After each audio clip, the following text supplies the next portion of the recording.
O capitão Adalberto Furtado tinha 14 anos voando pela Auroar. 14 anos sem um único acidente, sem uma única reclamação formal, sem uma única mancha na sua ficha. E em todos esses anos, jamais tinha visto algo tão indignante quanto o que tinha diante de si naquele momento. Uma moça com uma blusa de lã cinza gasta, uma mochila velha pendurada no ombro, sem maquiagem, sem joias, sem nada que indicasse que ela pertencia àquele avião. Pelo menos foi isso que ele pensou. "Senhorita", disse ele, bloqueando a escada de embarque com o braço estendido. "Este voo não é para qualquer um." Ela o olhou. Não com medo, não com vergonha. Com uma calma que, se ele tivesse entendido, teria feito Adalberto Furtado dar um passo atrás. Mas ele não entendeu. O aeroporto internacional de Guarulhos brilhava naquela manhã de maio. Como só Guarulhos sabe brilhar quando o sol ainda está baixo e a névoa do Planalto começa a se dissipar sobre as pistas. Ao fundo, as serras do interior paulista se desenhavam contra o céu limpo. Dentro do terminal, o cheiro de café passado se misturava ao barulho das rodas de malas sobre o piso de granito polido. Bruna Vossa chegou sozinha. 28 anos, 1,70 m, cabelo castanho preso com descuido, blusa de lã cinza que sua mãe tinha tricotado 3 invernos atrás, mochila de tecido com o logo quase apagado da USP. Ninguém a olhou 2 vezes. Era exatamente o que Bruna queria. Tinha vindo de ônibus desde cedo, sentada ao lado de uma senhora de mais idade, que carregava uma sacola de laranjas e que lhe ofereceu uma sem nem perguntar o nome. Bruna aceitou. Comeu devagar, olhando pela janela os canaviais que se estendiam ao longo da rodovia, pensando no pai. Sempre pensava no pai quando viajava. Thomas Bossa tinha construído a Auroar com as próprias mãos. Não metaforicamente, literalmente. Tinha passado noites em hangares frios, revisando turbinas. Tinha voado rotas que ninguém mais queria. Tinha convencido bancos que não queriam ouvi-lo. Tinha feito tudo isso sozinho, depois de perder tudo na crise dos anos 90, com 2 filhos pequenos e uma esposa doente. Tinha feito porque acreditava em algo. O céu é para todos, Bruna, não só para quem pode pagar por ele. Essa frase, sempre essa frase. Bruna a tinha ouvido centenas de vezes sentada no colo do pai, enquanto ele apontava pela janela do escritório os aviões que decolavam. Pequena, com os pés sem alcançar o chão, convencida de que seu pai era o homem mais poderoso do mundo. De certa forma, era. Thomas Bossa morreu 18 meses atrás. Não em um acidente. Não dramaticamente. Foi uma manhã de outono na cama da casa da família em Itatiba, com a mão de Bruna entre as suas, olhando o jardim onde tinha plantado um pé de jabuticaba no ano em que ela nasceu. Deixou tudo para ela. Não só o dinheiro, não só as ações. Deixou a empresa inteira, a Auroar. 32 rotas nacionais e internacionais, 12 aviões, 462 funcionários e uma filosofia que Bruna tinha prometido proteger com a vida. Ninguém na empresa sabia ainda. Essa era a decisão de Bruna. Depois da morte do pai, o conselho de administração tinha entrado em pânico. Os diretores queriam reuniões, debrunações, fotografias. Queriam colocar um rosto conhecido no leme, alguém que transmitisse solidez. Bruna tinha pedido 3 meses. 3 meses para observar, para voar de incógnito nos próprios aviões, para ver com os próprios olhos como funcionava a empresa que seu pai havia amado. O que encontraria naquele dia no voo GRU 447, com destino ao Rio de Janeiro, superaria tudo o que tinha imaginado. A fila de embarque para o portão 14B era longa. Bruna esperou em silêncio com o cartão de embarque na mão. Assento 23F, classe econômica, como sempre nessas viagens de inspeção. Ao seu lado, um homem de terno azul marinho falava ao telefone aos berros, gesticulando com impaciência. Atrás dela, uma família italiana com 3 filhos pequenos tentava manter alguma ordem entre risos e protestos. Bruna sorriu. Era isso que o pai havia amado. Não os lounges VIP, não os acordos milionários. Isso, Agente real se movendo pelo mundo com suas vidas imperfeitas e suas malas cheias demais. Quando chegou a sua vez, apresentou o cartão ao leitor. O bip foi limpo, verde, válido.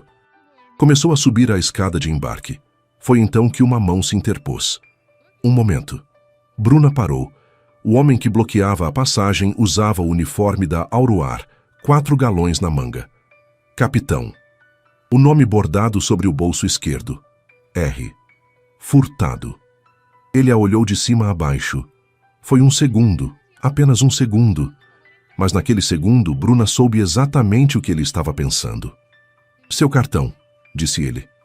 Já passei pelo leitor, respondeu Bruna com calma. Deu verde. Os leitores falham, disse Furtado sem tirar os olhos da mochila gasta. Pode me mostrar sua documentação. Bruna tirou o passaporte brasileiro, entregou sem pressa. Furtado abriu, olhou, fechou e não devolveu. Senhorita vossa, disse ele. Qual é o motivo da sua viagem ao Rio? Pessoal. Viaja sozinha? Sim. Tem bagagem despachada? Só esta, disse Bruna, apontando para a mochila. Furtado assentiu lentamente, como se estivesse processando uma informação que não fazia sentido, como se a presença daquela moça naquele avião fosse um erro que ele tinha a missão de corrigir. Aguarde aqui, disse ele. Afastou-se 3 passos, falou no rádio, voltou. E então disse algo que Bruna não esperava, algo que gelaria o ar ao seu redor, algo que faria os passageiros atrás dela pararem de se mover. Este voo está lotado, disse Furtado com uma voz que não admitia discussão. A senhora terá que esperar o próximo. Bruna piscou. Meu assento está confirmado. Houve um reajuste de última hora. Um reajuste. Bruna falou devagar. Que tipo de reajuste? Furtado não respondeu. Estendeu a mão com o passaporte. Bruna não o pegou de imediato. Olhou nos olhos dele e em voz baixa, tão baixa que só ele pôde ouvi-la, disse: Tem certeza do que está fazendo? Furtado sorriu. Um sorriso pequeno, satisfeito, que carregava o peso de 14 anos, acreditando que o uniforme lhe dava o direito de decidir quem merecia estar no seu avião. Completamente, respondeu. Bruna tomou o passaporte, deu um passo atrás. Enquanto a família italiana a olhava com incredulidade e o homem do terno azul reclamava do atraso, Bruna Vossa tirou o telefone do bolso, discou um número, esperou 2 toques e, quando atenderam do outro lado, disse simplesmente: Lisandro, preciso que você me mande o relatório completo de operações do voo GRU 447 e o histórico disciplinar do capitão Adalberto Furtado. Fez uma pausa. Sim, agora mesmo. Fechou o telefone e esperou, porque Bruna Vossa havia aprendido do pai algo que Adalberto Furtado ainda não sabia. O poder real nunca precisa gritar, só precisa de tempo. E o tempo, naquela manhã no aeroporto de Guarulhos, estava completamente do seu lado. O aeroporto tinha uma sala de espera secundária junto ao portão 14B. 4 fileiras de assentos azuis, uma máquina de café, uma janela que dava diretamente para a pista. Bruna se sentou ali sozinha, com a mochila no colo e o telefone na mão, olhando como o avião que deveria tê-la levado ao Rio permanecia parado na manga. Os técnicos de solo completavam as últimas revisões. Um funcionário de rampa movia malas com parcimônia. Tudo seguia seu ritmo habitual, como se nada tivesse acontecido. Como se expulsar uma passageira com bilhete válido fosse algo completamente normal. Bruna respirou devagar. Não estava com raiva. Ainda não. Estava observando. Lisandro Otero tinha 6 anos como diretor de operações da Auroar. Tinha sido o homem de confiança de Thomas Bossa durante a última fase de sua vida. Discreto, meticuloso, leal até um ponto que beirava o incondicional. Quando Thomas morreu, Lisandro foi o primeiro a ligar para Bruna. Não para falar de ações nem de contratos, mas para perguntar se ela precisava de alguma coisa. Isso Bruna não havia esquecido. A voz dele soou no telefone ao 3º toque. Bruna, me diz. O GRU 447, disse ela. Capitão Furtado, preciso de tudo. Um silêncio breve. O som de um teclado. Te aconteceu alguma coisa? Me negaram o embarque. Outro silêncio. Este mais longo. Com bilhete confirmado? Assento 23F. Cartão de embarque validado. Passaporte em dia. Meu Deus, murmurou Lisandro. Não é hora disso, disse Bruna. O relatório, por favor. Enquanto esperava, Bruna olhou pela janela. Um menino de uns 6 anos tinha se aproximado do vidro na sala ao lado. Tinha o nariz amassado contra o cristal e os olhos abertos como pratos, olhando os aviões com aquela mistura de espanto e medo que só as crianças têm diante das coisas enormes. Sua mãe o chamou. Ele não se moveu.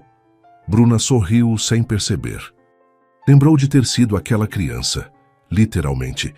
O pai a levava ao aeroporto alguns sábados quando ela era pequena, só para ver os aviões decolar, não para voar, só para olhar. Por que ficamos olhando se não vamos subir, pai? Porque saber que eles podem te levar a qualquer lugar já é suficiente, Bruna. A liberdade nem sempre precisa te mover. Às vezes, só precisa existir. Ela tinha 8 anos quando o pai lhe disse isso. Não entendeu na época. Entendia agora. O telefone vibrou. Lisandro tinha enviado um documento. Bruna abriu. Capitão Adalberto Furtado, 42 anos. Natural de Curitiba. Piloto comercial há 16 anos. 14 deles na Auroar. Histórico técnico impecável. 0 incidentes de segurança, 0 acidentes. Mas mais abaixo, no item de ocorrências administrativas, havia algo que Bruna não esperava. 3 queixas formais nos últimos 2 anos. 3 passageiros distintos que tinham denunciado tratamento discriminatório durante o embarque.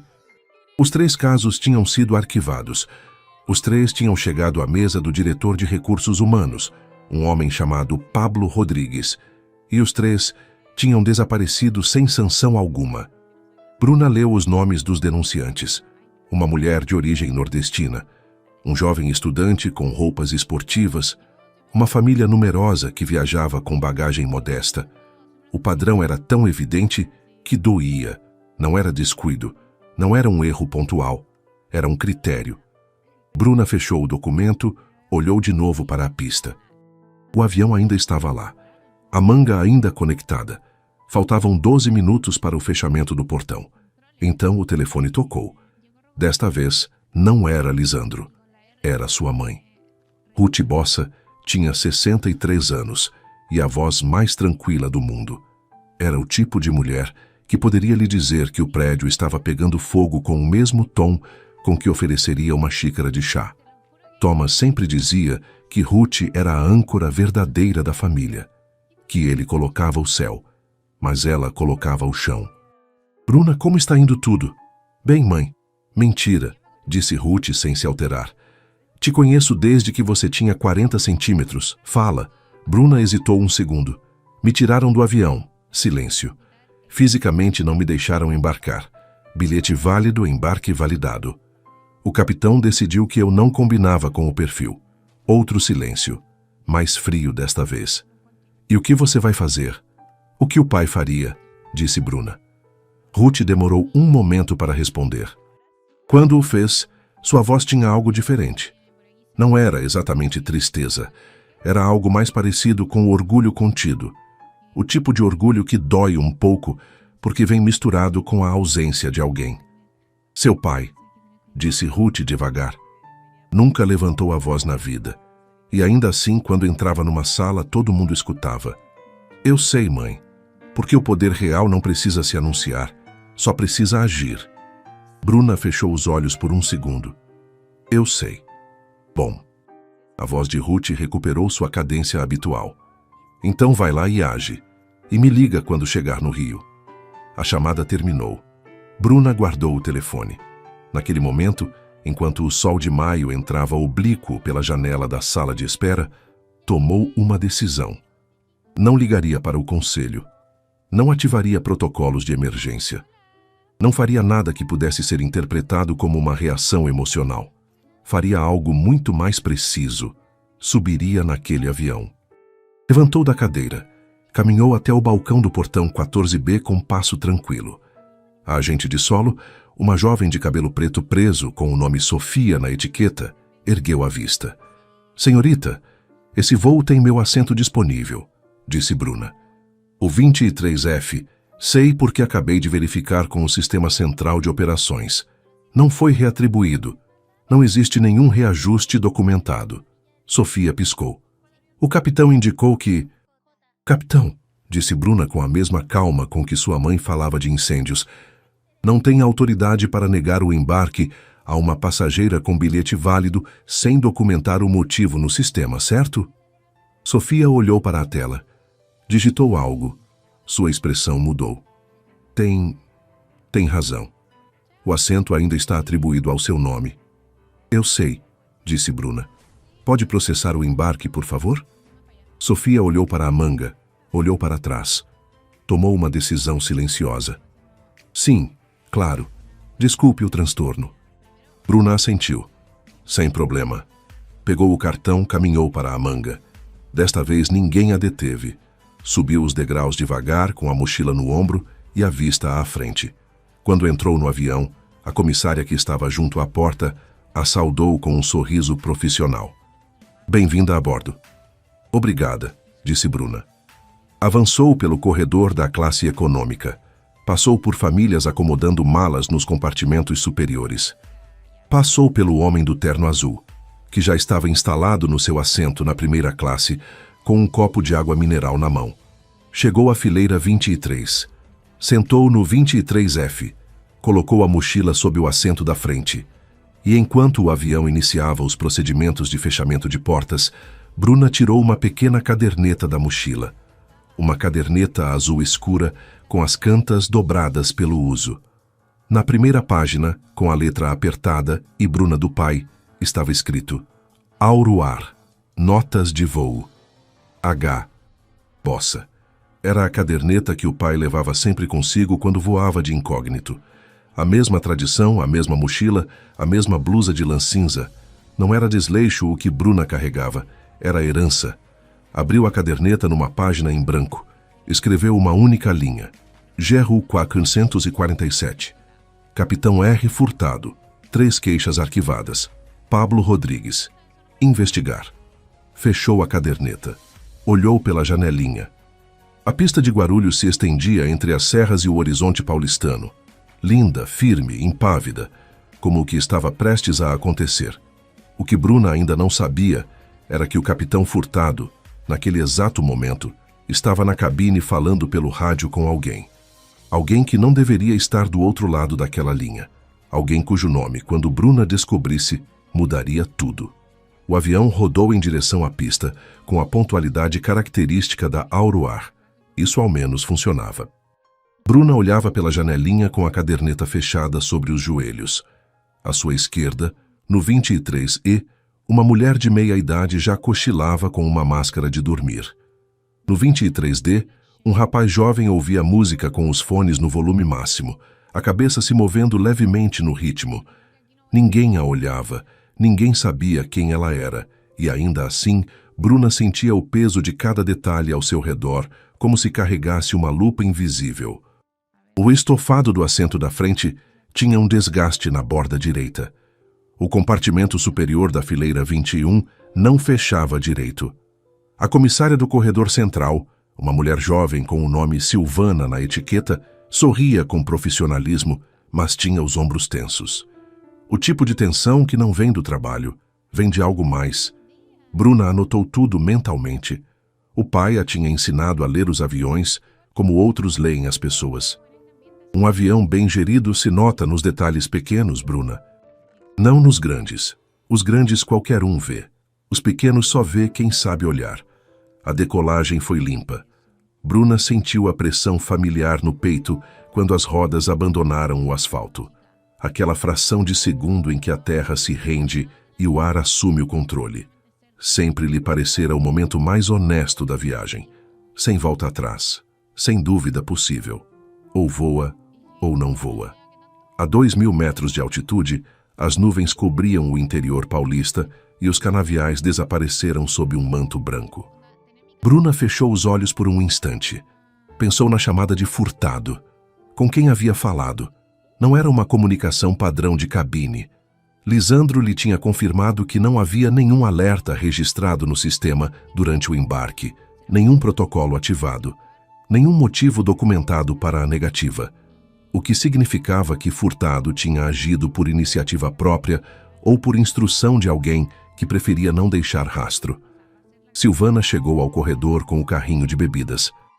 Quando chegou à fileira 23, olhou para Bruna com aquele sorriso treinado que as comissárias aperfeiçoam durante meses. "O que a senhora deseja?" "Água, por favor, sem gás." Silvana serviu o copo, deixou na bandeja. E então, sem saber muito bem por quê, acrescentou algo que não estava no protocolo. "A senhora está bem? A vi na porta antes do embarque e... Desculpe, não é da minha conta." Bruna a olhou. Silvana tinha uns 30 anos. Olhos escuros, mãos que seguravam a garrafa com mais força do que o necessário. "Há quanto tempo você está na Auroar?" perguntou Bruna. A pergunta a surpreendeu. 4 anos. "Você gosta?" Uma pausa mínima, quase imperceptível. "Adoro voar", disse Silvana. Bruna notou a diferença. Adorava voar. Não trabalhar na Auroar. Não voar para o Capitão Furtado. Voar.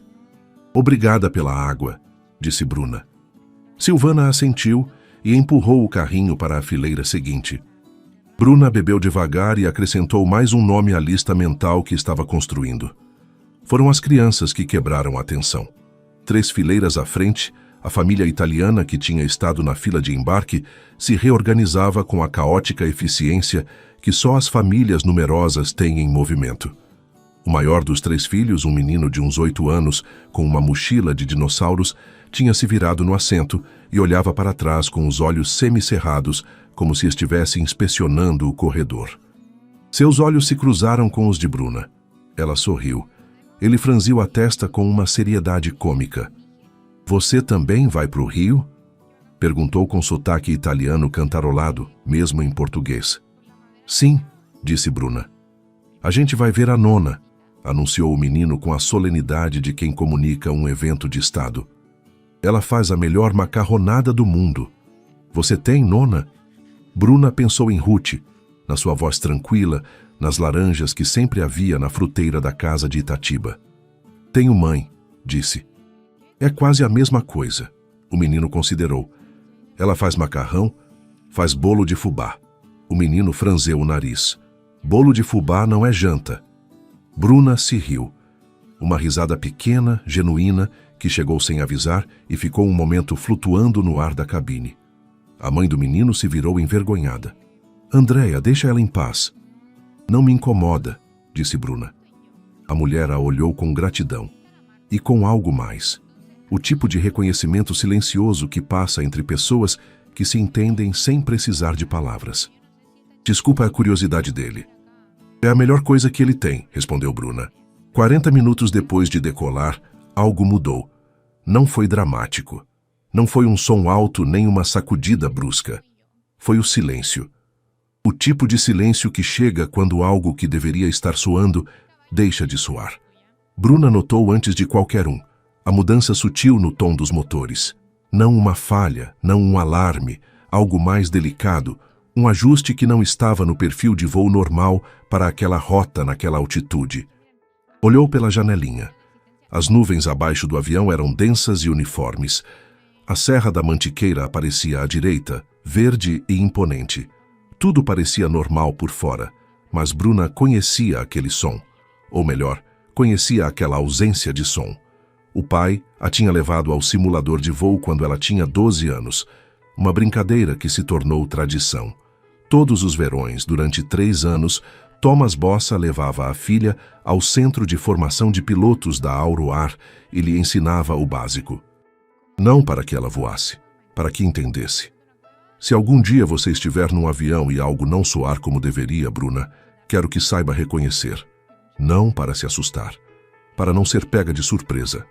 O que ouvia agora, ou melhor, o que deixava de ouvir, não era uma emergência.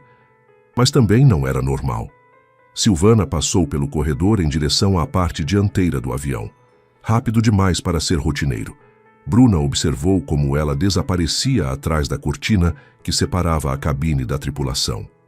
2 minutos depois voltou com o mesmo sorriso de sempre, mas os ombros ainda mais tensos. Bruna ergueu a mão devagar. Silvana parou. "Precisa de algo? Está tudo bem na cabine?" Perguntou Bruna com uma voz tão tranquila que parecia estar perguntando sobre o cardápio. Silvana piscou. "Claro, voo completamente normal." "Tem certeza?" Uma fração de segundo de hesitação. "Completamente", repetiu Silvana. Bruna assentiu. "Ótimo." Deixou Silvana seguir caminhando. Então tirou o telefone. Em modo avião não podia ligar, mas podia escrever.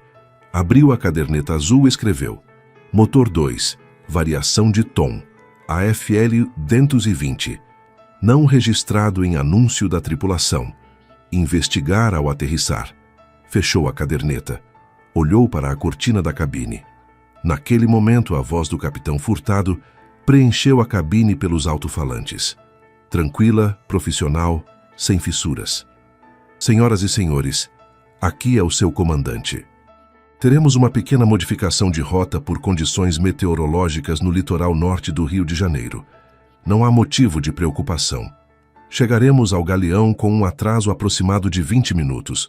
Obrigado pela compreensão." O passageiro reagiu com a resignação habitual. Alguns suspiros, alguém recalculando conexões no telefone. Andréa se virou de novo para Bruna. "Isso quer dizer que a gente chega mais tarde." "Um pouco", disse Bruna. "Vai ter turbulência?" "Pode ter alguma pequena." O menino processou isso com absoluta seriedade. "Eu não fico enjoado", anunciou. "Meu irmão", apontou para a criança ao lado com um gesto de superioridade fraternal. "Já vomitou 2 vezes." A mãe soltou um gemido de resignação. Bruna se riu de novo. Mas seus olhos já não estavam em Andréa. Estavam na cortina da cabine. Porque a modificação de rota não constava em nenhum alerta meteorológico que Lisandro lhe havia enviado naquela manhã. O céu sobre o litoral carioca estava completamente aberto. E o capitão Furtado acabava de mentir para 147 passageiros. O que Bruna ainda não podia saber era por quê, mas o que sabia, com uma certeza que lhe apertava o peito como o cinto de segurança, era isso: a chamada que Furtado havia feito antes da decolagem. A rota modificada sem justificativa meteorológica. Os 3 expedientes arquivados por Pablo Rodrigues. Não eram coincidências separadas, eram peças de algo maior. E esse algo maior tinha a ver com a Auroar, com o pai, e com alguém que havia muito tempo queria ficar com o que Thomas Bossa tinha construído. A modificação de rota durou 11 minutos. Bruna os contou. Não pelo relógio, mas pela respiração, pela mudança gradual do ângulo da luz que entrava pela janelinha, pelo leve giro que sentiu no corpo quando o avião corrigiu a trajetória em direção ao sudeste. 11 minutos desviados do corredor habitual São Paulo-Rio. Não era muito, mas também não era nada. Na aviação comercial, 11 minutos de desvio não autorizado sobre espaço aéreo controlado requerem documentação, requerem comunicação com o controle de tráfego aéreo, requerem um motivo registrado. Se não havia tempestade, não havia motivo. E se não havia motivo registrado, havia um problema.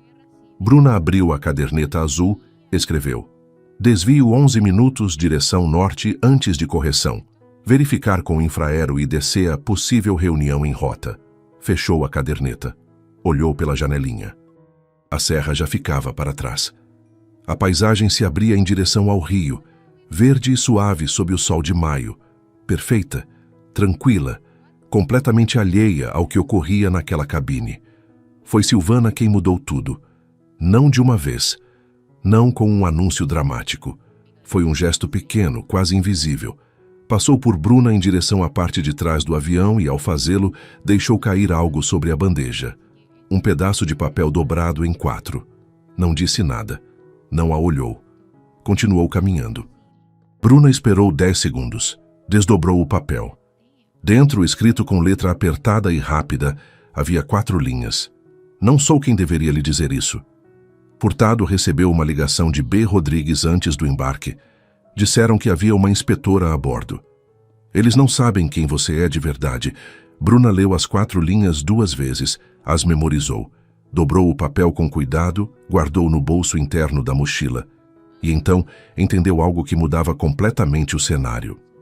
Furtado não a havia expulsado porque ela parecia pobre. A havia expulsado porque alguém lhe dissera que havia uma inspetora naquele voo. E esse alguém havia querido garantir que a inspetora não chegasse ao Rio. O que significava que no Rio havia algo que não queriam que ninguém visse. Pablo Rodrigues tinha 11 anos na Auroar. Bruna o conhecia de longe.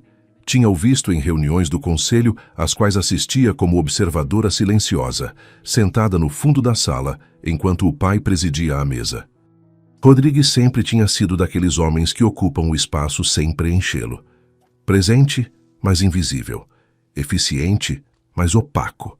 O pai nunca tinha confiado totalmente nele. Ele faz bem o trabalho para si mesmo, Bruna. Thomas Bossa tinha dito isso 3 anos antes de morrer, na cozinha da casa de Itatiba, enquanto descascava laranjas do jardim com aquela parcimônia que tinha para as coisas importantes. Bruna não tinha perguntado o que ele quis dizer. Agora entendia. Tirou o telefone ainda em modo avião. Não podia ligar nem enviar mensagens, mas podia revisar os arquivos que Lisandro lhe enviara antes da decolagem. Abriu a pasta de documentos. Havia 3 arquivos. O primeiro era o histórico de Furtado. Já o tinha lido. O segundo era o relatório trimestral de operações da base do Rio. Abriu. Números, rotas, eficiência de combustível, pessoal. Nada que saltasse à vista numa primeira leitura. Mas Bruna tinha aprendido com o pai a ler números como outros leem rostos. E na página 4 do relatório, na seção de despesas operacionais da base carioca, havia uma linha que não batia. Uma partida de despesas de manutenção preventiva no valor de R$480 mil paga a uma empresa chamada Orbital Tech Services Liruta. Bruna franziu a testa. Orbital Tech Services não era um fornecedor habitual da Auroar. Não constava na lista de fornecedores certificados que o pai havia consolidado durante anos. Abriu o terceiro arquivo. Era uma lista de transferências bancárias dos últimos 18 meses.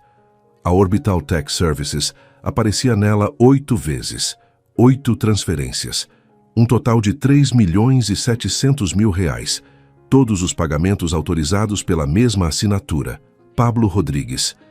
Bruna deixou o telefone sobre a bandeja, olhou o encosto do assento da frente sem realmente enxergá-lo. R$3.700.000 pagos a uma empresa fantasma, autorizados pelo diretor de recursos humanos da Auroar, sem constar em nenhum contrato certificado. Não era erro contábil. Era um saque sistemático e durava 18 meses, exatamente desde a morte do pai. Andréa adormeceu. Aconteceu de uma vez, como acontece com as crianças, sem transição nem aviso.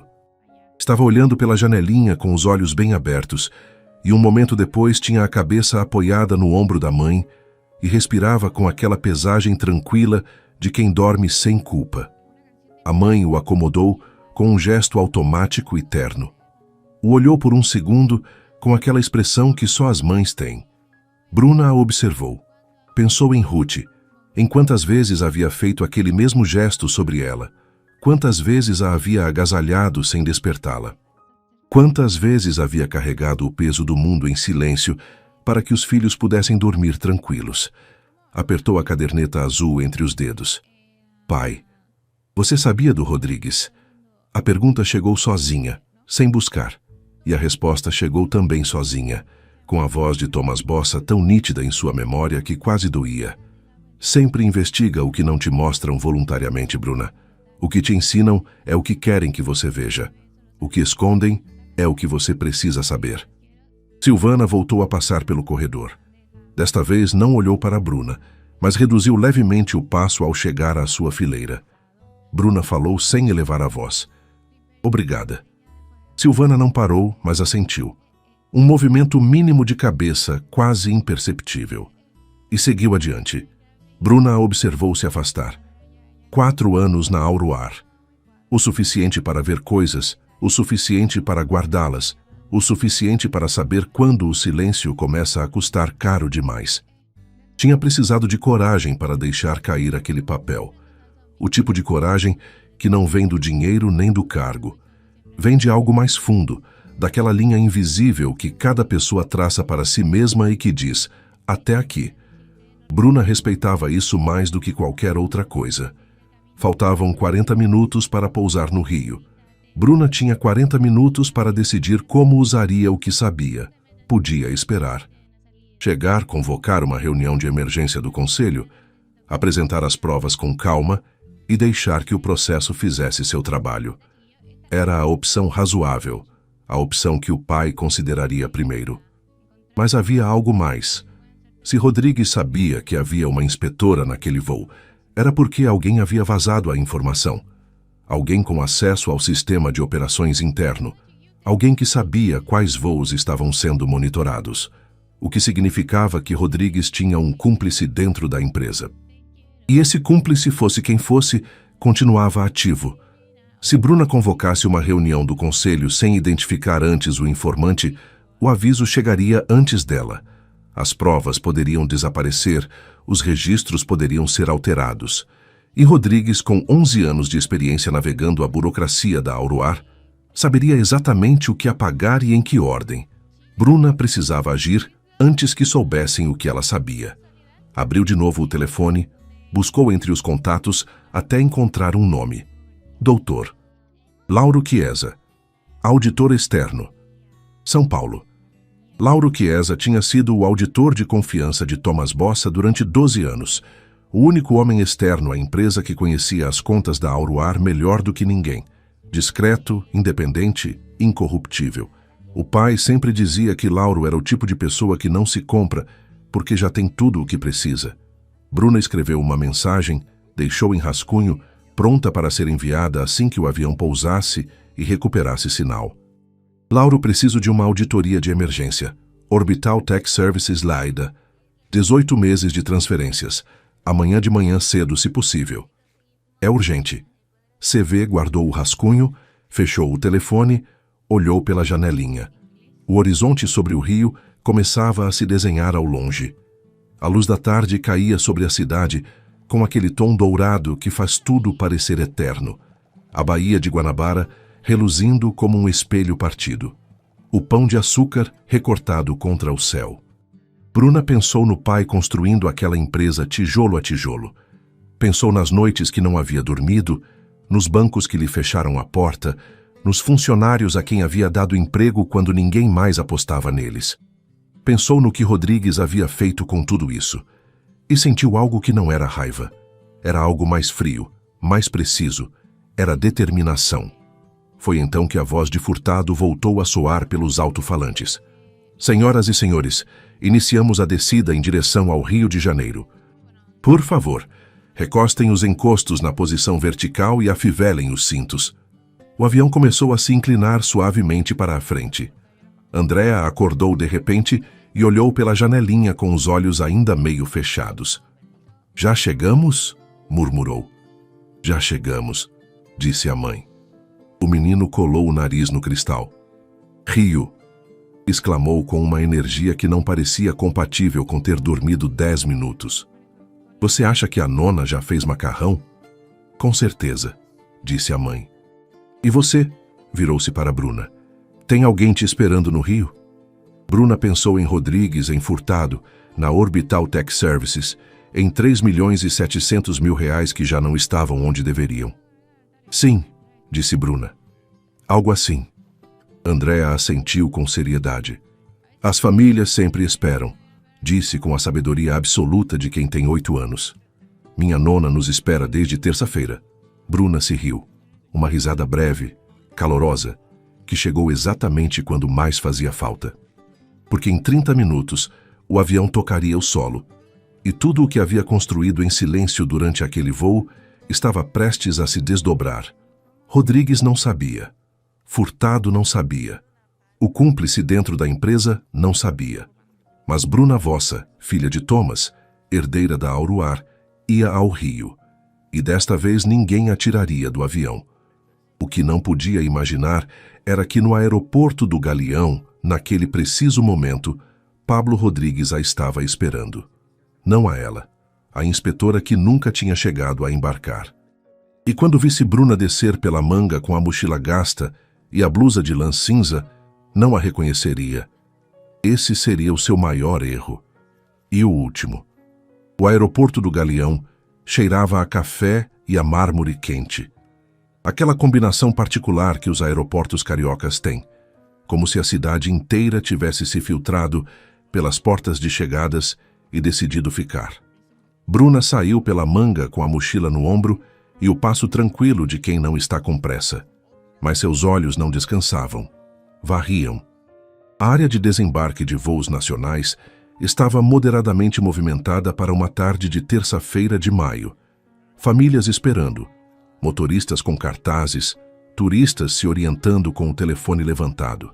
E ao fundo, junto à coluna de mármore cinza que separava a área pública dos acessos restritos, um homem de terno escuro olhava em direção à saída de passageiros com uma expressão que tentava parecer casual e não conseguia. Bruna o reconheceu de imediato. Pablo Rodrigues. 54 anos, 1,80 m. Cabelo grisalho penteado para trás com a precisão de quem dedica tempo demais ao espelho. Terno azul marinho, abotoaduras de ouro. O tipo de homem que usa a roupa como armadura. Estava olhando cada passageiro que saía, procurando alguém. A inspetora que nunca tinha chegado a embarcar. Bruna reduziu o passo. Posicionou-se atrás de um grupo de turistas alemães com malas grandes e chapéus de aba larga. Observou. Rodrigues tinha o telefone na mão. O consultava a cada 30 segundos. Esperava uma confirmação que não chegava. A confirmação de que o problema havia sido neutralizado em Guarulhos. O que não sabia era que o problema tinha pousado 12 minutos antes e o estava observando de 3 metros de distância. O telefone de Bruna recuperou o sinal assim que cruzou as portas automáticas. 5 mensagens de Lisandro. Leu em ordem. A primeira. Bruna, verifiquei a Orbital Tech Services. A empresa está registrada nas Ilhas Cayman, constituída há 20 meses. Um único administrador, nome fictício. É uma laranja. A segunda, os pagamentos saem da conta operacional da base do Rio. Rodrigues tem assinatura única sobre essa conta há 16 meses. Ele mesmo se outorgou essa autoridade, após uma reorganização interna que ninguém revisou. A terceira, encontrei o informante. É Calvin Muller, subdiretor de sistemas de operações em Brasília. Há 6 meses compartilha informações de inspeções internas com um endereço de e-mail externo que rastreia até o mesmo servidor da Orbital Tech.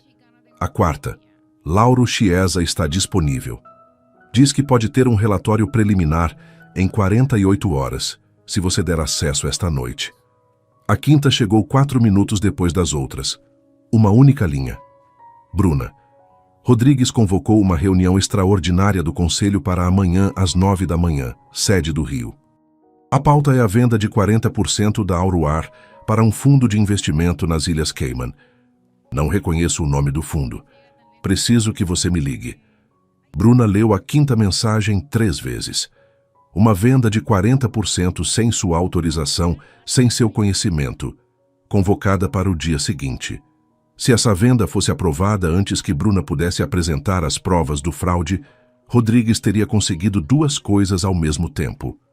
Primeiro, diluir o controle dela sobre a empresa o suficiente para bloquear qualquer investigação interna. Segundo, branquear os 3.700.000 dentro de uma operação corporativa maior que tornaria quase impossível o rastreio. Era um movimento brilhante e estava sendo preparado havia meses. Bruna guardou o telefone. Respirou. Uma vez devagar. Rodrigues continuava junto à coluna. Agora falava ao telefone. A expressão já não era casual. Era tensa, a mandíbula apertada, os olhos se movendo sem encontrar o que procuravam. Bruna se afastou em direção à fila de táxis, discou o número de Lisandro. Ele atendeu ao primeiro toque. Bruna, graças a Deus.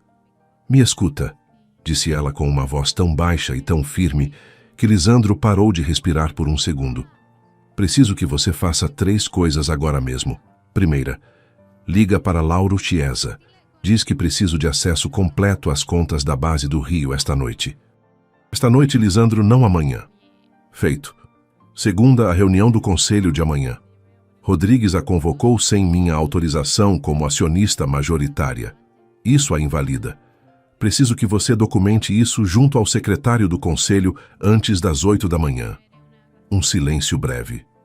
Você é a acionista majoritária? Sou a proprietária, Lisandro. Completa. Meu pai me deixou 100% das ações com voto. Nunca anunciamos publicamente, mas está escriturado. Busca a documentação notarial do mês seguinte à morte dele. Está na pasta azul do arquivo físico de Itatiba. Outro silêncio. Meu Deus, murmurou Lisandro pela segunda vez no mesmo dia. Isso depois, disse Bruna.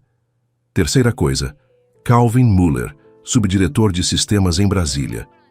Preciso que o acesso dele às comunicações corporativas seja suspenso nos próximos 30 minutos, sem notificação prévia. Você consegue fazer isso? Tecnicamente, sim, mas preciso da autorização do diretor de TI. Eu sou a sua autorização. Uma pausa. Sim, tem razão, faço agora. Ótimo. Bruna olhou em direção à coluna de mármore. Rodrigues tinha desligado o telefone e agora caminhava para a saída com passo largo e tenso. E Lisandro? Sim. Ninguém sabe que estou no Rio. Ninguém exceto você, entendido? Entendido. Obrigada. Desligou. Pegou um táxi, deu o endereço de um hotel pequeno em Santa Teresa que o pai havia usado em suas viagens de inspeção durante anos. Sem nome nos registros corporativos, pagamento sempre em dinheiro. Mais uma herança. O táxi atravessou o Rio com a lentidão gloriosa do trânsito carioca no final da tarde. O motorista era um homem mais velho, de mãos que pareciam ter conhecido trabalho pesado a vida inteira, conduzindo com um cotovelo apoiado na janela, e o rádio murmurando um samba de raiz que Bruna não reconheceu, mas que lhe soou estranhamente consolador. Ela olhava a cidade passar. O aterro do Flamengo. As palmeiras. As fachadas coloniais que o sol poente acendia como brasas. O Rio era a classe de cidade que não pedia licença para ser linda. Simplesmente era. E ponto. Pensou no pai. Em quantas vezes havia feito aquele mesmo trajeto, em quantas vezes havia olhado por aquela mesma janela com a mesma caderneta azul nos joelhos. Roma sempre te coloca em perspectiva, Bruna. Ele dizia isso de Roma, mas poderia ter dito do Rio. Você carrega séculos de história sob os pés, e de repente os seus problemas parecem muito pequenos. Bruna sorriu.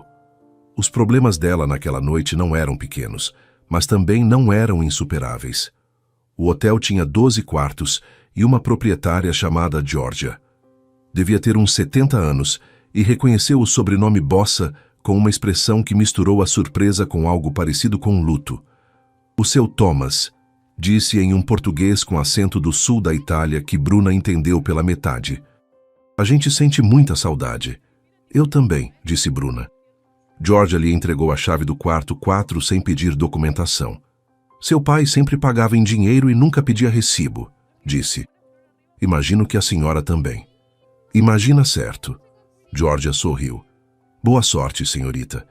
O quarto era pequeno e perfeito. Uma janela dava para um pátio interno com uma figueira, uma cama com colcha de linho branco, uma mesa de madeira onde Bruna abriu a caderneta azul, o telefone e os documentos que Lisandro lhe havia enviado impressos antes da partida. Trabalhou durante 3 horas. Organizou as transferências por data. Traçou o fluxo do dinheiro desde a conta operacional do Rio até a Orbital Tech Services e de lá até uma conta em um banco offshore nas Bahamas que Lauro Chiesa identificou em menos de 90 minutos como vinculada a um segundo nome fictício com endereço nas Ilhas Cayman. O fundo de investimento que ia comprar 40% da Auroar no dia seguinte. O círculo era perfeito. Rodrigues havia roubado o dinheiro da empresa para criar o fundo com o qual ia comprar parte da empresa. Com o dinheiro de Thomas Bossa, ia ficar com o que Thomas Bossa havia construído. Bruna largou a caneta sobre a mesa. Olhou a figueira no pátio. Uma folha caiu naquele momento, devagar, sem pressa.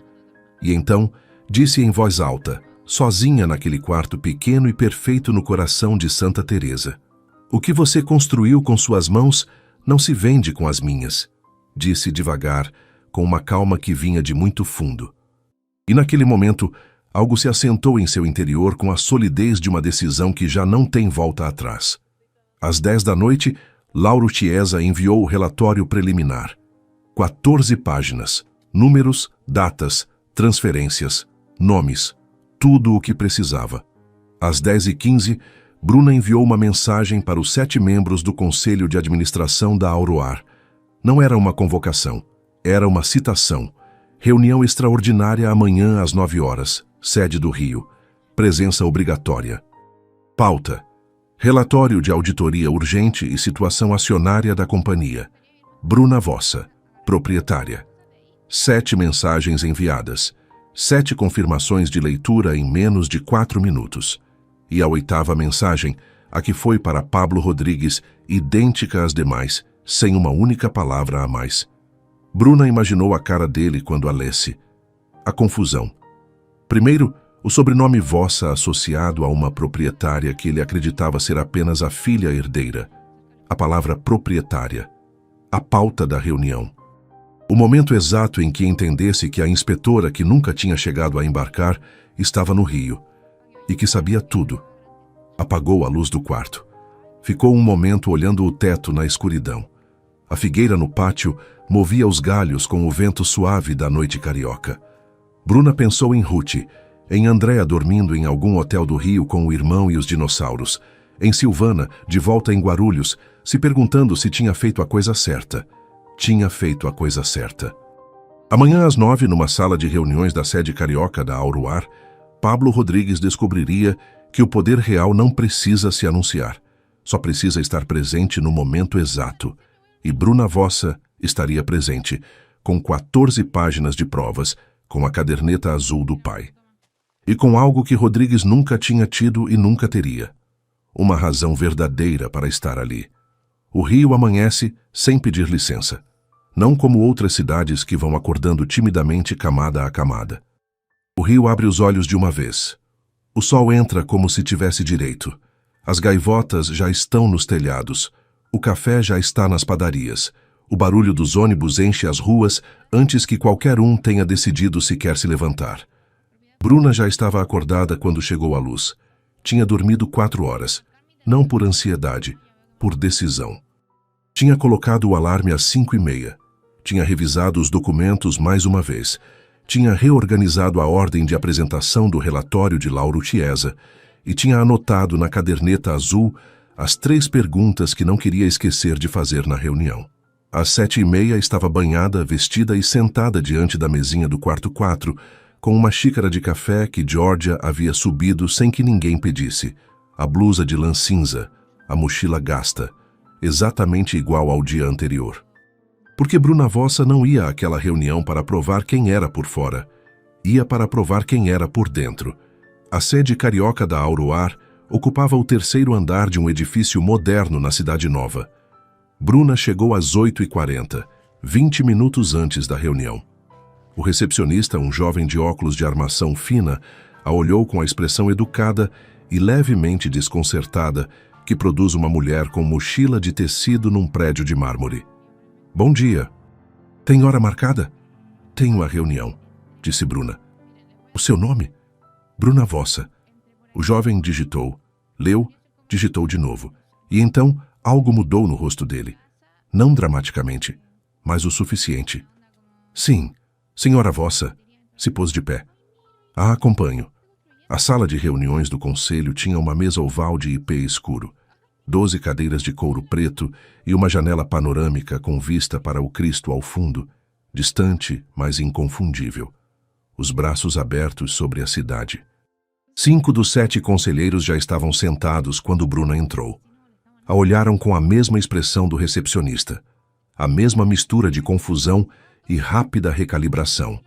Lisandro estava ao fundo da sala, de pé junto à parede, com uma pasta debaixo do braço e uma expressão de alívio que carregava como uma segunda jaqueta. Bruna o cumprimentou com um gesto. Ele assentiu. Ela se sentou na cabeceira da mesa. Ninguém questionou. Pablo Rodrigues chegou às 9h03. Entrou com passo seguro, a pasta debaixo do braço, com a expressão de quem traz o controle da sala antes mesmo de sentar. Cumprimentou 2 conselheiros pelo nome, ajustou as abotoaduras, tomou sua cadeira habitual à direita da cabeceira. Então a viu. Bruna o observou no momento exato em que os olhos dele a encontraram. Foi 1 segundo, menos de 1 segundo. O olhar escorregou sobre ela como faz sobre algo que não encaixa. A blusa de lã cinza, a mochila encostada na cadeira, o cabelo preso com descuido. E então leu o cartão de identificação que Lisandro havia colocado diante de cada lugar. Bruna Vossa, proprietária. Bruna viu a cor mudar no rosto dele. Não de uma vez, por camadas. Primeiro a confusão, depois o reconhecimento, depois algo que tentou disfarçar e não conseguiu de todo. Senhorita Vossa, disse Rodrigues com uma voz perfeitamente controlada. Não sabia que estaria presente pessoalmente. Eu sei, disse Bruna. Rodrigues tomou assento. Suas mãos sobre a mesa estavam completamente quietas. Quietas demais. Às 9h, Bruna falou. Não levantou a voz. Não precisou. A sala tinha a acústica limpa dos espaços bem construídos e sua voz chegou a cada canto sem esforço. Bom dia a todos. Vou ser direta porque o tempo que temos é valioso e o que tenho a dizer não melhora com rodeios. Abriu a mochila. Tirou a caderneta azul, deixou sobre a mesa. Depois tirou o relatório de Lauro Chiesa. 14 páginas impressas, organizadas por seções com os números marcados em cada página. Os distribuiu ela mesma, levantando-se, caminhando ao redor da mesa, um a um, sem pressa. Quando chegou em Rodrigues, o olhou nos olhos enquanto lhe entregava o documento.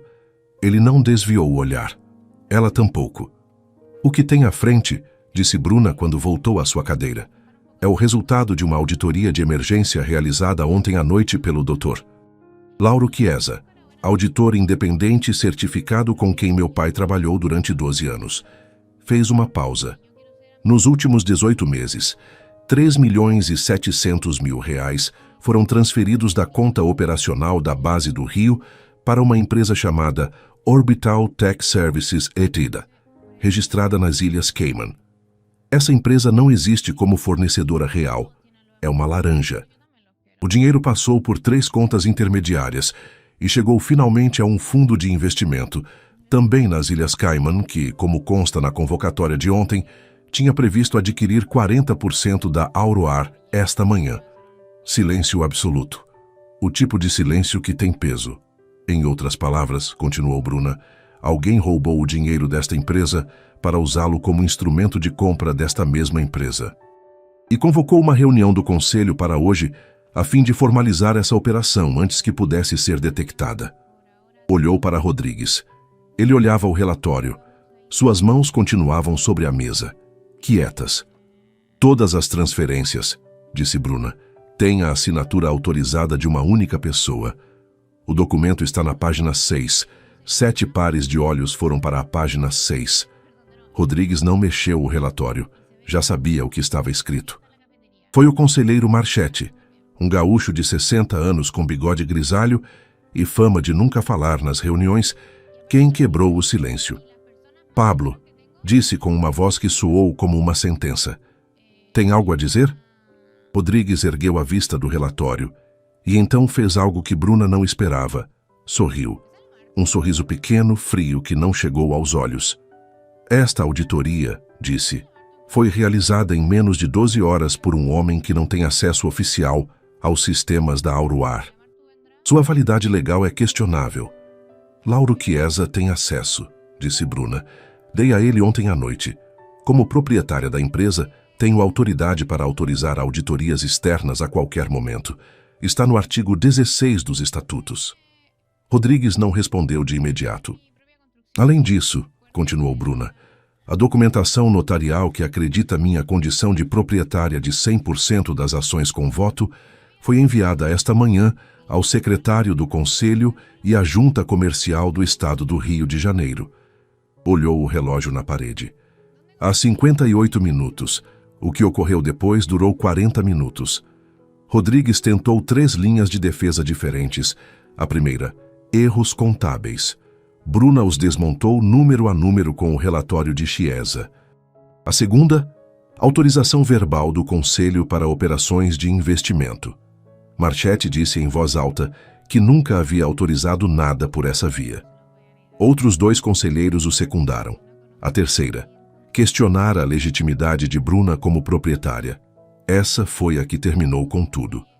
Lisandro abriu a pasta e colocou sobre a mesa uma cópia certificada do testamento de Thomas Bossa e a escritura notarial de transmissão de ações, com carimbo, assinatura, data. Rodrigues os olhou. E pela primeira vez naquela sala não encontrou nada a dizer. Bruna esperou. Deixou que o silêncio fizesse o que ela não precisava fazer.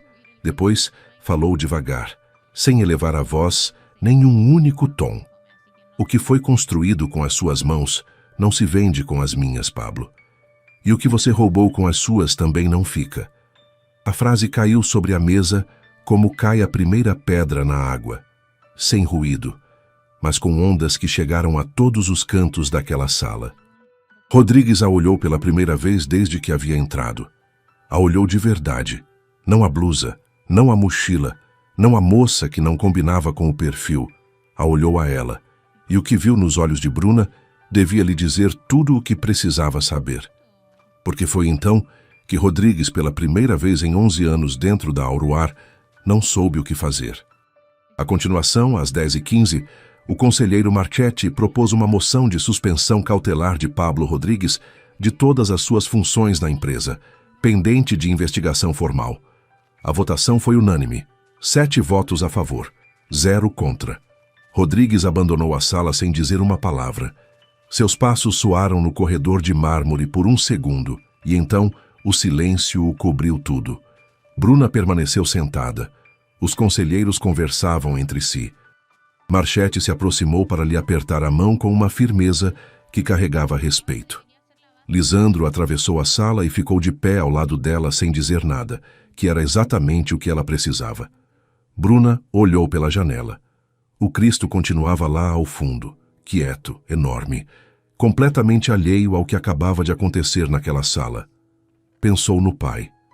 Na primeira vez que Thomas lhe havia falado da Auroar, ela devia ter uns 4 anos. Ele tinha um modelo de avião de brinquedo e colocou na mão dela com aquele sorriso que enrugava os olhos. Um dia isso vai ser seu, Bruna. Não o brinquedo, algo muito maior. Ela havia respondido que era pesado demais para carregar. Ele havia se rido. As coisas importantes sempre pesam, mas você é mais forte do que pensa. Bruna apertou a caderneta azul entre os dedos. Tinha razão, pai. Tinha razão. Foi Lisandro quem falou primeiro. Está bem? Sim, disse Bruna. Tem certeza? Ela o olhou completamente. Lisandro assentiu. Depois, com aquela discrição sua que valia mais do que qualquer título, tirou o telefone e disse: Tem alguém que está esperando sua ligação desde as 7 da manhã. Bruna sorriu. Discou o número da mãe. Ruth atendeu ao segundo toque. Como foi? Como você disse, respondeu Bruna. O poder real não precisa se anunciar, só precisa agir. Um silêncio breve, caloroso, do tipo que só existe entre mães e filhas. Seu pai estaria orgulhoso, disse Ruth. Bruna não respondeu de imediato. Olhou o Cristo pela janela. Eu sei, mãe, disse afinal. Eu sei. O que ninguém naquela sala sabia ainda era que o capitão Adalberto Furtado, naquele preciso momento, havia pousado em Guarulhos com o voo de volta do Rio. E que no sistema da Auroar, o nome dele aparecia ao lado de uma notificação que ele ainda não havia visto. Uma notificação enviada às 8h03 daquela manhã, a partir da conta da proprietária da empresa. O voo GRU 448 pousou em Guarulhos às 12h41. Pontual, limpo, sem ocorrências. Adalberto Furtado completou os procedimentos pós-voo com a precisão mecânica de 14 anos de rotina.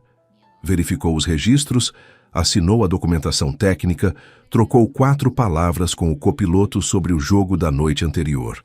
Tudo normal. Tudo exatamente igual a qualquer outro dia. Recolheu a bolsa de cabine. Cumprimentou o pessoal de solo. Caminhou em direção à área de tripulações, com aquele passo que os comandantes têm quando atravessam um aeroporto. Seguro, territorial, como se o espaço lhes pertencesse por direito próprio. Ligou o telefone pessoal assim que cruzou a zona restrita. 3 mensagens de Rodrigues. Leu em ordem. A primeira enviada às 8h15 da manhã. Há um problema. Me liga. A segunda, às 9h10. A reunião mudou. Me liga agora. A terceira, às 10h20. Tudo deu errado. Não liga para este número. Furtado parou no meio do corredor. Um técnico de solo teve que desviá-lo. Leu a terceira mensagem 2 vezes. Então abriu o aplicativo corporativo da Auroar. A notificação estava lá desde as 8h03. Leu, e o corredor de repente pareceu mais estreito. Estimado Capitão Furtado, informamos a abertura de um processo disciplinar relacionado ao voo GRU 447 do dia de ontem. O senhor é convocado nos escritórios de recursos humanos da sede de Guarulhos, na próxima quinta-feira às 10 horas. Direção de Operações Auroar. Assinado por Lisandro Otero, com cópia à proprietária da empresa, Bruna Vossa. Furtado baixou o telefone. Olhou à frente sem ver nada em particular. O nome lhe soava vagamente. Como soam os nomes que foram ouvidos em conversas alheias, em reuniões às quais não se presta atenção suficiente. Thomas Bossa, o fundador. O homem que tinha construído a Auroar do zero. A filha dele. A moça da blusa de lã cinza. Furtado fechou os olhos por um segundo, e naquele segundo, com uma clareza que chegou tarde demais e rápido demais ao mesmo tempo, passou mentalmente por cada momento do dia anterior. A escada de embarque, o braço estendido, o passaporte na mão, o olhar dela, aquela calma que ele tinha interpretado como a missão dele, e que agora reconhecia, com um peso no estômago que não sentia há anos, como algo completamente diferente. Tem certeza do que está fazendo? Ela lhe havia perguntado isso, com aquela voz tranquila, e ele havia respondido que sim, completamente. Adalberto Furtado não era um homem mau. Era essa a parte mais complicada de tudo. Não era cruel por natureza. Não tinha prazer em fazer mal. Havia escolhido voar porque amava o céu, com uma honestidade que poucos dos seus colegas podiam igualar. De criança em Curitiba, colava o nariz na janela cada vez que um avião cruzava sobre as araucárias do bairro. Aos 16 anos, havia economizado durante 2 verões para pagar as primeiras horas de voo num aeródromo de Pinhais. Havia trabalhado mais que qualquer um para chegar onde estava. Mas em algum momento do caminho, sem que ele mesmo pudesse apontar o momento exato, o uniforme havia começado a pesar de outro jeito, não como responsabilidade, como privilégio. Que o privilégio, quando não é examinado, apodrece devagar. Rodrigues havia ligado no ano anterior com uma proposta que Furtado aceitou sem fazer perguntas demais. Pequenos favores, relatórios de inspeção atrasados, rotas modificadas sem documentar, passageiros que não convinha que chegassem a certos destinos em certos momentos, em troca de bônus que não apareciam na folha de pagamento. Furtado havia justificado da maneira como se justificam as coisas que se sabe que estão erradas. Que não era para tanto, que todo mundo fazia, que a empresa era grande e ele era pequeno e ninguém olhava para esses detalhes. Mas alguém olhava. Alguém, com uma mochila gasta e uma caderneta azul, havia estado olhando o tempo todo. Sentou num dos bancos de plástico da área de tripulações, a bolsa de cabine entre os pés, o telefone na mão. Ao seu redor, o aeroporto seguia seu ritmo imparável. Anúncios, rodas de malas, conversas em 4 idiomas. A vida que não para porque uma pessoa precisa de um momento para entender o que fez. Pensou no pai. Antônio Furtado havia sido mecânico de aviação a vida inteira. Um homem de mãos grandes e poucas palavras que cheirava a óleo de motor e tabaco de cachimbo, que se levantava antes do amanhecer e chegava em casa quando os filhos já estavam na cama. Que nunca havia pedido nada que não se tivesse ganho com as mãos. Havia dito uma única coisa sobre o trabalho. Uma única vez em todos os anos que Adalberto levava voando. Filho, um homem pode perder o dinheiro e recuperá-lo. Pode perder a casa e reconstruí-la. Mas se perde o respeito pelo próprio trabalho, isso não volta. Adalberto havia assentido naquele momento sem entender direito. Entendia agora, com uma nitidez que doía. Se levantou, caminhou em direção à saída da área de tripulações. Passou por 3 colegas que o cumprimentaram, respondeu com um gesto, seguiu caminhando. Chegou aos escritórios da Auroar no terminal de operações. Pediu para falar com o responsável de recursos humanos de plantão. Disseram que a pessoa designada para o seu processo estava no Rio. Não importa, disse Furtado. Preciso fazer uma debrunação voluntária agora. Antes de quinta-feira. O administrativo o olhou. Uma debrunação voluntária sobre o voo GRU 447 de ontem e sobre outras questões relacionadas a instruções que recebi nos últimos meses. Uma pausa. Tem certeza? Furtado pensou na moça da blusa de lã cinza. Na pergunta dela. Tem certeza do que está fazendo? Desta vez, sim. A debrunação levou 2 horas e 20 minutos. Furtado falou sem que ninguém o interrompesse.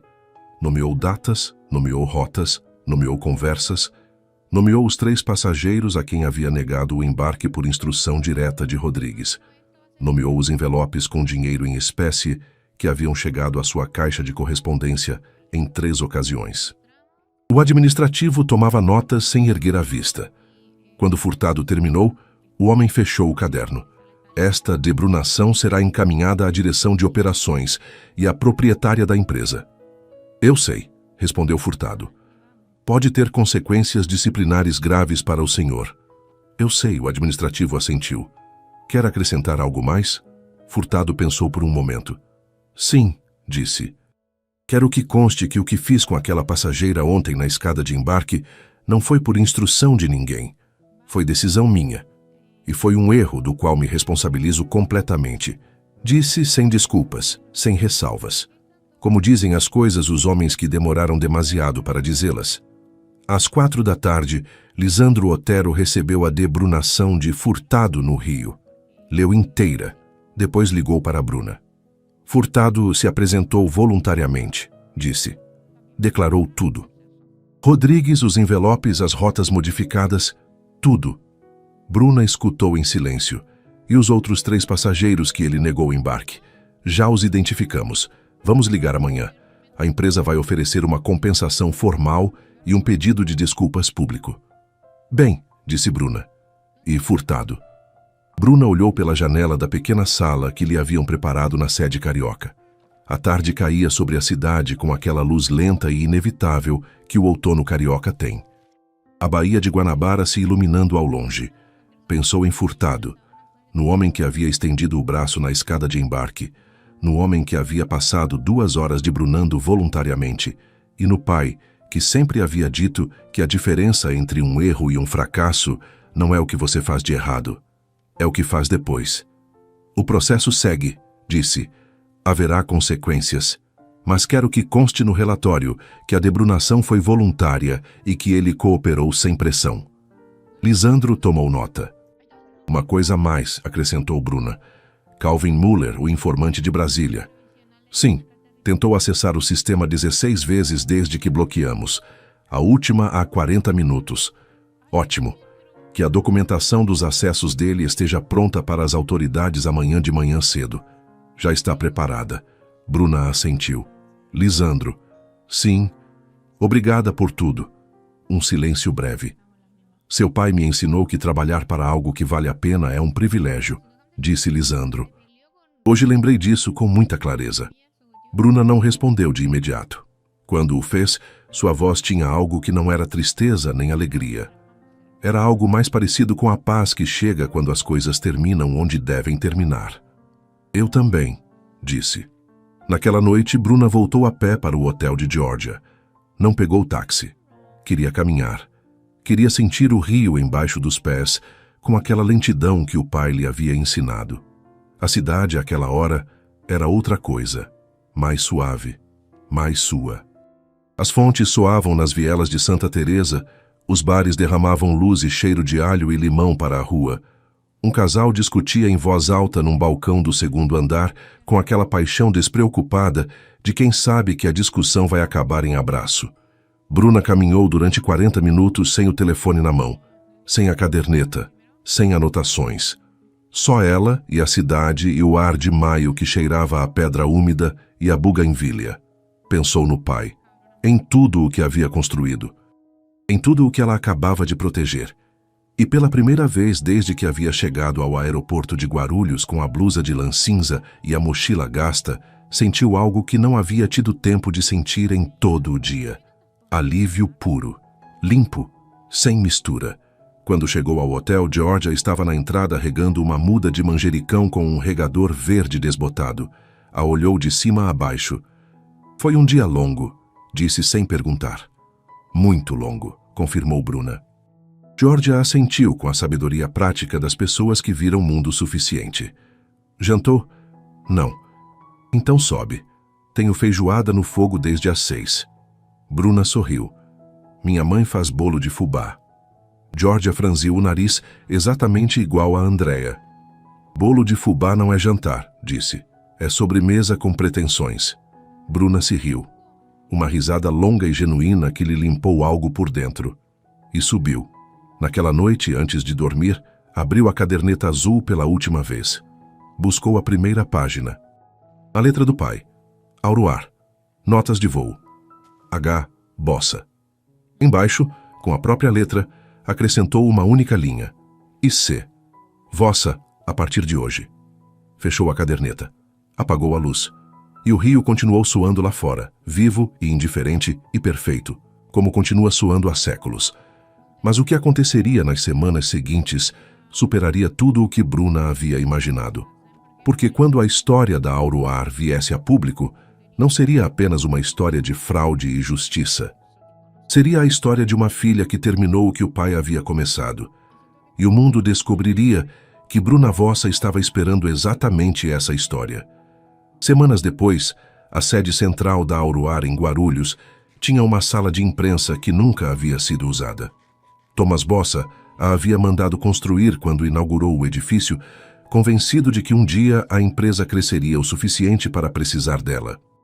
Mas ele era um homem que preferia o silêncio aos holofotes, e a sala havia permanecido fechada durante anos.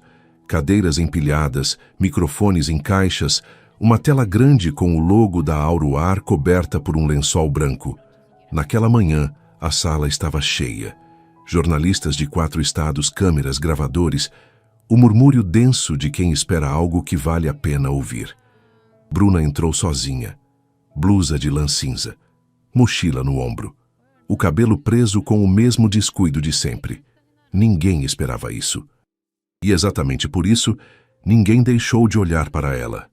As semanas anteriores haviam sido as mais intensas de sua vida. A investigação formal havia confirmado cada linha do relatório de Lauro Chiesa. Pablo Rodrigues foi indiciado por fraude corporativa, apropriação indébita e obstrução à administração. Calvin Muller enfrentou acusações por vazamento de informação confidencial. O fundo das Ilhas Cayman foi bloqueado antes de executar qualquer operação. Os R$3.700.000 foram recuperados em sua totalidade. O processo disciplinar de Adalberto Furtado resultou na suspensão da licença por 6 meses e na obrigação de completar um programa de formação em protocolos de tratamento igualitário a passageiros. Não foi uma consequência menor, mas também não foi o fim. Furtado aceitou sem recorrer. Os 3 passageiros que havia discriminado antes de Bruna receberam uma ligação pessoal da própria Bruna, um pedido de desculpas real. Sem comunicado corporativo, sem linguagem jurídica. Só uma voz do outro lado do telefone dizendo que o que lhes havia acontecido estava errado e não voltaria a acontecer. Os 3 disseram o mesmo com palavras diferentes, que não esperavam aquela ligação, que bastava. Bruna se sentou diante dos microfones, deixou a mochila ao lado da cadeira, tirou a caderneta azul e a colocou sobre a mesa à sua frente. Não a abriu. Apenas a deixou ali como o que era, uma testemunha. Falou durante 12 minutos sem notas, sem teleprompter, sem a linguagem cuidadosamente vazia que os executivos usam quando querem dizer muito sem dizer nada. Falou do pai, do que havia construído e por quê, da filosofia que havia dado nome à empresa. Auro, dourado. Não pelo luxo, pela luz. Pela ideia de que voar deveria ser uma experiência que devolve dignidade, não que a mede. Falou do que havia encontrado naquele voo de Guarulhos ao Rio. Não com dramatismo, com precisão. E falou do que a Auroar seria a partir daquele momento. Um protocolo novo de tratamento a passageiros, formação obrigatória para toda a tripulação, um canal direto e anônimo para que qualquer funcionário pudesse reportar irregularidades sem medo, e uma auditoria externa permanente, independente, com acesso completo às contas em tempo real.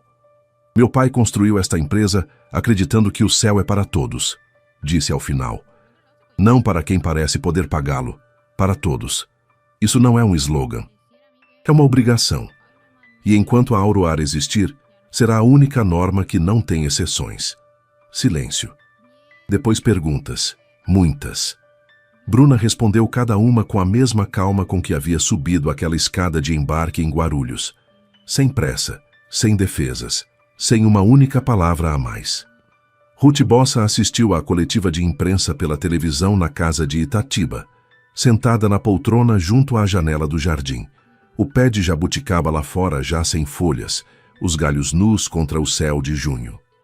Quando Bruna terminou de falar, Ruth desligou a televisão. Ficou um momento olhando o jardim.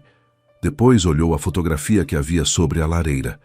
Thomas, jovem, de pé diante do primeiro avião da Auroar, sorrindo com aquele sorriso que enrugava os olhos. Ruth lhe falou em voz baixa, como havia falado todos os dias desde que ele foi. Você a viu. Já sei. Não disse mais nada. Não precisava.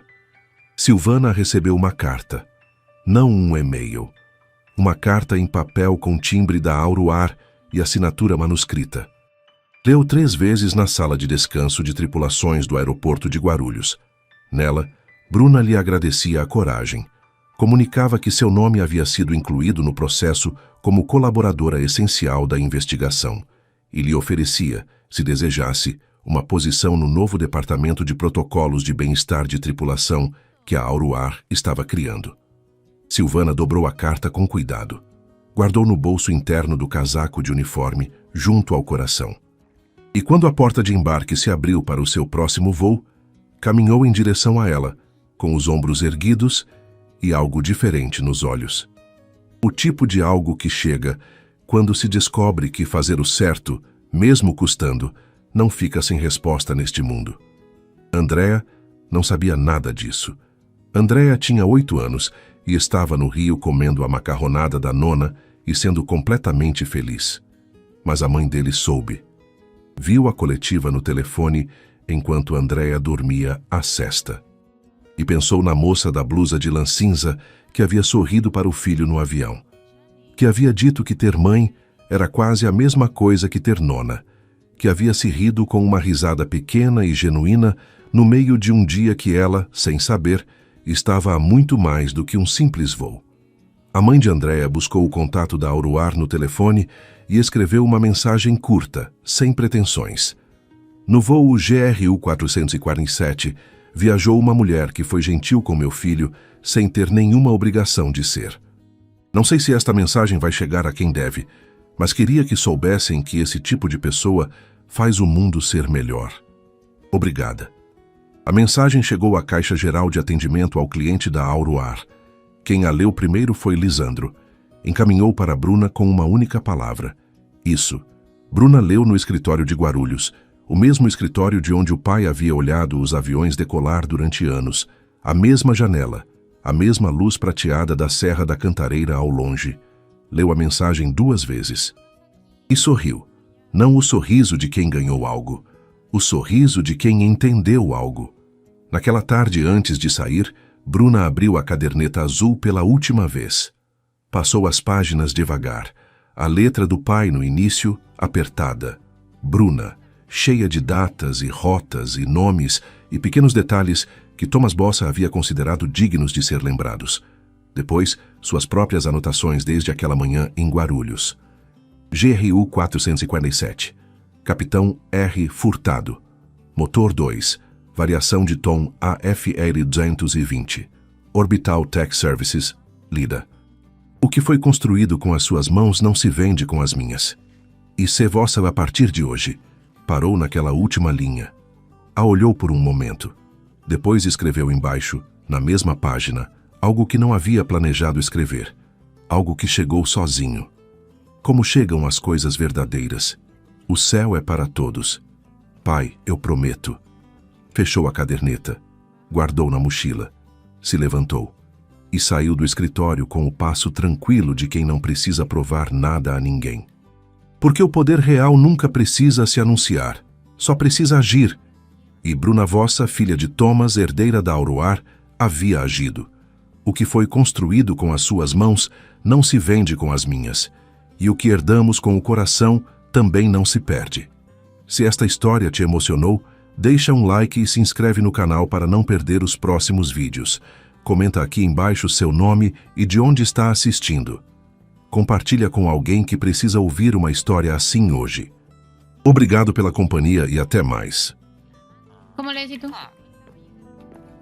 Resortera. ¿Eh? Resortera. Resortera esto, mira. Ah, eso se llama mariquita. Le decía Se llama resortera. marica. Marica. Dime. Perdón.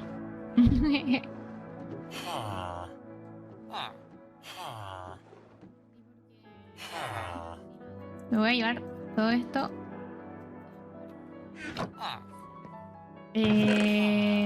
¿Verdad? Porque no a todos les sale lo mismo.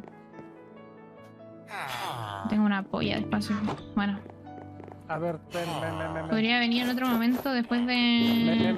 Ven. Toma, te la presto. No me gusta. No, Tómala, chao, tómala. chao. Por eso te veo como mascota.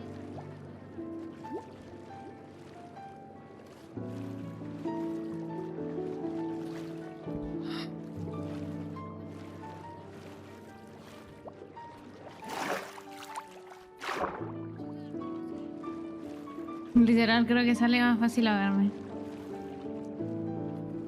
Es que una quiere hacer ejercicio. ¿En serio vas a nadar 1000 bloques? Es que una quiere hacer ejercicio, pues una es... fitness. Súbete. Hasta que me agarre una serpiente marina no me voy a subir. ¡Ey! Súbete. No, hasta que me hables como una persona humana y no como una mascota, no.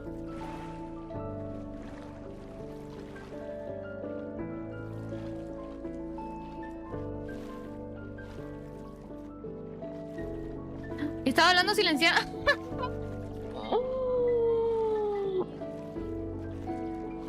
Todo este rato le estuve hablando y él no me estaba escuchando porque no me había quitado el silencio. Lol.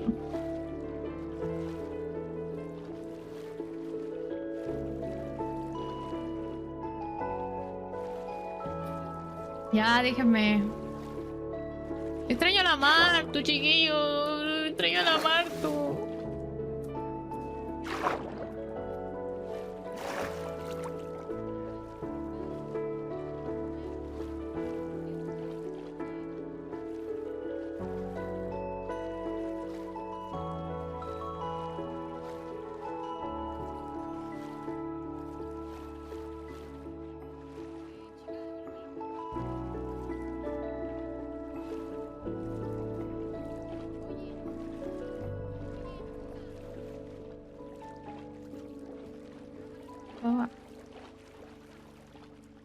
Para que te pongas high tech. Mira mi cuerpo, siente mi botox. Ni siquiera me... Dame la mano. Te presento a Daniel, mi cirujana. Para que te emociones. Si quieres ser alguien, no quieres ser tú. Tienes que ser alguien que no seas tú. Quieres ser tú, no vas a ser nadie, solo serás tú. Alguien, puedes ser tú, tienes que ser alguien que no seas tú. Quieres ser tú, no vas a ser nadie. Mira, ya llegó. Ay, escucho algo raro en el ambiente, como... No sé. Mira. No es la primera youtuber que me abandona. Hola, hola. Escucho como un, ¿Por qué no me quiere hablar? un zumbido extraño. No entiendo qué... ¿Escuchas un zumbido? Sí, como un mosquito por ahí molestando. No sé. Ah, Un mosquito tratando de mascota a la gente, ¿eh? Eres mi mascota. Sería como raro. Mientras no me demuestres que puedes sobrevivir sola, eres una mascota. ¿Y yo por qué te tengo que demostrar? No, chao, chao. Me voy a hacer mi cafetería. Mi cafetería mía. No de... Tu cafetería. Ajá, mi cafetería mía. Y solo tú vas a poder entrar a comer gratis. Todos los demás van a tener que pagar. Tú, Gina Mina, tú vas a ser la ¿Yo? única que va a entrar gratis, sí. oh, va. Y va. para ti va a ser precio doble por decirme mascota, ¿ok? Mascota, no Pero puedes viste, vivir. viste, mira cómo me trata, me está invalidando. Es porque soy mujer, ¿cierto? Es porque soy mujer. Me está invalidando mis Asterisco habilidades. muerde su comidita mientras ve el drama. Así que no voy a... Te ofrecimos ayuda, te ofrecí mi mochila y te enojaste porque te ofrecí la mochila. No, porque me dijiste, yo pregunté, entonces soy vikinga. ¿Y sabes qué me dijo? ¿Quieres saber qué me dijo? Me dijo, no, más bien mi mascota. Y yo existiendo ahí, ¿cómo que mascota? ¿Cómo que tu cuerpo? Mascota. No lo acepto para nada. Así que desde ahora, Hinamina, solo con ella me llevo muy bien. Va. Ujú. Bueno, ¿qué hacemos con las camas, Gina? ¿Cuáles camas? Aquí en esta mochila traje muchas camas y muchas comidas. E Aunque ingredientes, todavía hay que no tenemos empezar. casita. Todavía no tenemos casita. Pero hay que ir acomodando, ¿no? Pues sí, pero pues los encargados de la construcción se fueron de sabático. Yo estoy minando. Coveni, ascendiste de mascota ingeniera. Comienza a construir una casa. Yo le hago caso a Gina. Tu mascota puedo ser, la de él no. La tuya sí. Pero yo no quiero que Gina, seas una mascota. Quiero que Gina, seas te una regalo- mujer libre, fuerte y Te hermosa. regalo este unicornio, toma. Acepto el traspaso por ti. Bueno, a ver, no puedo negar que sí pareces un unicornio. Claro, pero yo soy mascota solo para mujeres empoderadas, no para hombres que me definen solo por mis habilidades para matar a un mimic. Va, ¿quieres vivir aquí? Si tú quieres, ahora soy tu mascota. A ti te voy a hacer caso. Eres bienvenida a vivir aquí, te puedes hacer tu café por ahí. Pídele Ahí que tú ladre. eliges. No, ¿qué te pasa? ¿Acaso que los unicornios ladran? Mira, si No no sé, sabe, ¿tú has ni visto siquiera uno? sabe, cómo funciona la vida. ¿Has visto un unicornio? ¿Quién? Yo no, pero sí he visto unicornios. Y los unicornios no ladran. No lo sé. Bueno, entonces, ¿sí? Aquí puedes agarrar cositas aquí de los cofres. Y si ocupas ir a hacerte algo, pues. Mira, Reiki, adoptó una Yo soy la aventura. encargada de minería. La jefa Otra de más. minería de los vikingos. Otra. Ok. Pues ahorita ando explorando. Y Wow. Adal es Adal. Se Si te se- hace si muy se fácil porta adaptar mal. VTubers. Si se porta mal, jala la del cuerno, tío. Vale, para abajo. Defiéndeme.